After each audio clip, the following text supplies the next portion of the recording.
നമ്മുടെ ശരീരം കൂടുതലായിട്ട് വെള്ളം ആവശ്യപ്പെടുന്ന സമയമാണ് വേനൽക്കാലം. ധാരാളം വെള്ളം കുടിച്ചില്ലെങ്കിൽ പലതരത്തിലുള്ള അസ്വസ്ഥതകൾ നമ്മുടെ ശരീരം കാണിച്ചു തുടങ്ങും. ഡീഹൈഡ്രേഷൻ സംഭവിക്കുകയും നമ്മൾ തളർന്നു പോകുന്ന അവസ്ഥ വരെ എത്തുകയും ചെയ്യും. നമ്മുടെ സ്കിന്ന് വരണ്ടിരിക്കുകയും അതുപോലെ തന്നെ നമ്മുടെ സ്കിന്നിൻ്റെ ഉപരിതലം വലിഞ്ഞു മുറുകുന്ന ഒരവസ്ഥ ഉണ്ടാവുകയൊക്കെ ചെയ്യും.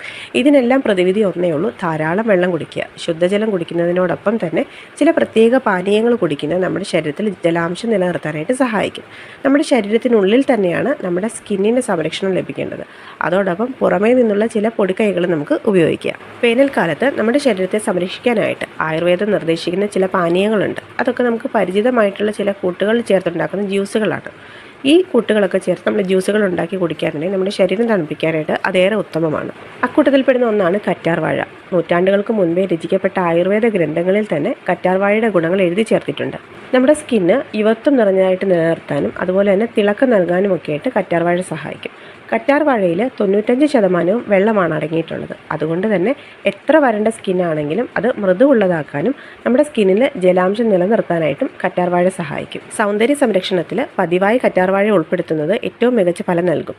ശരീരത്തിന് പുറമേ നിന്ന് ജലാംശം പകരാനുള്ള എളുപ്പ വഴി കൂടിയാണിത്.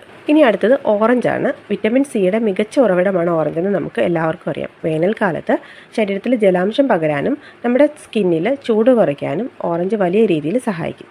നമ്മുടെ സൗന്ദര്യ സംരക്ഷണത്തെ മെച്ചപ്പെടുത്തുന്ന ഒന്നുകൂടിയാണ് ഓറഞ്ച്. നമ്മുടെ സൗന്ദര്യത്തെ മെച്ചപ്പെടുത്തുന്ന ഘടകങ്ങൾ ഓറഞ്ച് തൊലിയിലാണ് കൂടുതലായിട്ടും അടങ്ങിയിട്ടുള്ളത്. പ്രത്യേകിച്ച് വിറ്റമിൻ സി. ഓറഞ്ച് തൊലി ഉണക്കിപ്പൊടിച്ച് തേനിലോ പാലിലോ ചേർത്ത് മിക്സ്ചർ ഉണ്ടാക്കിയിട്ട് നമ്മുടെ ശരീരത്തിൽ പുരട്ടുന്നത് ഏറെ ഗുണം ചെയ്യും. ഇനി അടുത്തത് തണ്ണിമത്തനാണ്. പേര് പോലെ തന്നെ തണ്ണിമത്തനിൽ ഏറ്റവും കൂടുതലായിട്ട് അടങ്ങിയിട്ടുള്ളത് വെള്ളമാണ്. നമ്മുടെ സ്കിന്നിന് ആവശ്യമായിട്ടുള്ള vitamin A, vitamin C, vitamin B1, vitamin B5, vitamin B6, potassium, magnesium എന്നിവയും തണ്ണിമത്തനിൽ കൂടുതലായിട്ട് അടങ്ങിയിട്ടുണ്ട്. നമ്മുടെ സ്കിന്നിൽ ഏൽക്കുന്ന സ്വാഭാവികമായിട്ടുണ്ടാകുന്ന കേടുപാടുകളെ പരിഹരിക്കാനും നമ്മുടെ സ്കിന്നിന് മൃദുത്വം നൽകാനും ഇത് സഹായിക്കും. ഇതിൻ്റെ തൊലിയോട് ചേർന്ന ഭാഗം തണുപ്പിച്ച് മുഖത്ത് വയ്ക്കുന്നതും നമ്മുടെ ശരീരത്തിന് ഏറെ നല്ലതാണ്.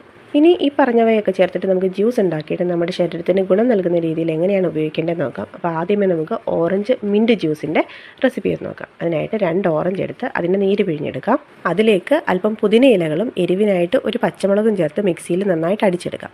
നമ്മുടെ താല്പര്യത്തിനനുസരിച്ച് പഞ്ചസാരയും ഉപ്പും കൂടെ ചേർത്തിട്ട് തണുപ്പിച്ച് നമുക്ക് കുടിക്കാം. നമ്മുടെ ഉള്ളു തണുപ്പിക്കാനായിട്ട് ഏറ്റവും എളുപ്പത്തിൽ തയ്യാറാക്കാൻ പറ്റുന്നൊരു ജ്യൂസാണ് ഓറഞ്ച് മിൻറ്റ് ജ്യൂസ്. ഇനി അടുത്തത് തണ്ണിമത്തൻ മിൻറ്റ് ജ്യൂസാണ്. 1 കപ്പ് നിറയെ തണ്ണിമത്തൻ കഷ്ണങ്ങൾ എടുക്കാം. അതിലേക്ക് ആവശ്യത്തിനുള്ള പുതിനയിലകളും കൂടെ ചേർത്തിട്ട് നമുക്ക് മിക്സിയിൽ നന്നായിട്ട് അടിച്ചെടുക്കാം. നമ്മുടെ ആവശ്യത്തിനനുസരിച്ച് ഉപ്പോ പഞ്ചസാരയോ നമുക്ക് അതിലേക്ക് ചേർത്ത് മിക്സ് ചെയ്ത് കുടിക്കാം. ഇനി അടുത്തത് മസാല മോരാണ്. ചൂട് കാലത്ത് മോര് അല്ലെങ്കിൽ സംഭാരം എന്നിവയുടെയൊക്കെ നമുക്കൊരു പ്രത്യേകതരം ഇഷ്ടമാണ്. കൊടും വെയിലേറ്റ് ചൂടേറ്റ് തളർന്നു വരുന്ന സമയത്ത് നമുക്ക് ഒരല്പം മോരും വെള്ളം കിട്ടിക്കഴിഞ്ഞാൽ നമുക്ക് ആ ക്ഷീണമൊക്കെ മാറാനായിട്ട് ഏറ്റവും നല്ലതാണ്. നമ്മൾ ചൂടത്ത് കുടിക്കാനായിട്ട് ഇഷ്ടപ്പെടുന്ന മോരും വെള്ളം അല്പം വ്യത്യസ്തമായിട്ട് ഒന്ന് തയ്യാറാക്കി നോക്കാം. അതിനായിട്ട് 2 കപ്പ് മോരെടുത്ത് അതിലേക്ക് ഇഞ്ചി ചതച്ചത്, 4 പുതിനയില, 4 മല്ലിയില, 1/2 ടീസ്പൂൺ ജീരകം, ആവശ്യത്തിന് ഉപ്പ് എന്നിവ ചേർത്ത് നന്നായിട്ട് മിക്സിയിലൊന്ന് അടിച്ചെടുക്കാം. ഇത് ഫ്രിഡ്ജിൽ വെച്ച് നന്നായിട്ടൊന്ന് തണുപ്പിച്ചിട്ട് നമുക്കത് കുടിച്ച് നോക്കാം. ചൂട് കൊണ്ട് നന്നായിട്ട് ഡ്രൈ ആയിട്ടിരിക്കുന്ന നമ്മുടെ ശരീരമൊക്കെ തണുപ്പിക്കാനായിട്ട് ഏറ്റവും മികച്ച ഒരു പാനീയം തന്നെയാണിത്. ഇനി അടുത്തത് കരിക്കിൻ വെള്ളം അല്ലെങ്കിൽ നാളികേര വെള്ളമാണ്. നമ്മുടെ ദാഹം അകറ്റാൻ പ്രകൃതി കനിഞ്ഞു നൽകുന്ന കൃത്രിമത്വം തീരെ ഇല്ലാത്ത ഒന്നാണ് നാളികേര വെള്ളം. ശുദ്ധമായിട്ടുള്ള കരിക്കിൻ വെള്ളത്തേക്കാളും മികച്ചതായിട്ടുള്ളൊരു ദാഹശമനി വേറെയില്ല. നമ്മുടെ ദാഹം അകറ്റുക മാത്രമല്ല, നമ്മുടെ ശരീരത്തിന് ആരോഗ്യപരമായിട്ടുള്ള ധാരാളം ഗുണങ്ങൾ നൽകാനും അതിന് കഴിയും. കരിക്കിൻ വെള്ളത്തിൽ നമുക്ക് അല്പം പൈനാപ്പിളും കൂടെ ചേർത്ത് മിക്സിയിൽ നന്നായിട്ട് അടിച്ചാൽ നമുക്ക് വ്യത്യസ്തമായിട്ടുള്ള രുചിയിൽ കരിക്കിൻ വെള്ളം കുടിക്കാം. അതുപോലെ തന്നെ കരിക്കിൻ വെള്ളത്തോടൊപ്പം തണ്ണിമത്തൻ ചേർത്താലും നമുക്ക് വ്യത്യസ്തമായിട്ടുള്ള രുചിയിൽ അത് കുടിക്കാനായിട്ട് സാധിക്കും. അപ്പോൾ ഇനി വേനലിൽ വാടി തളർന്ന് വരുന്ന സമയത്ത് നമുക്ക് കുടിക്കാനായിട്ട് ഇതുപോലുള്ള എന്തെങ്കിലുമൊക്കെ ഫ്രഷ് ജ്യൂസസ് നമുക്ക് തയ്യാറാക്കി വെക്കാം.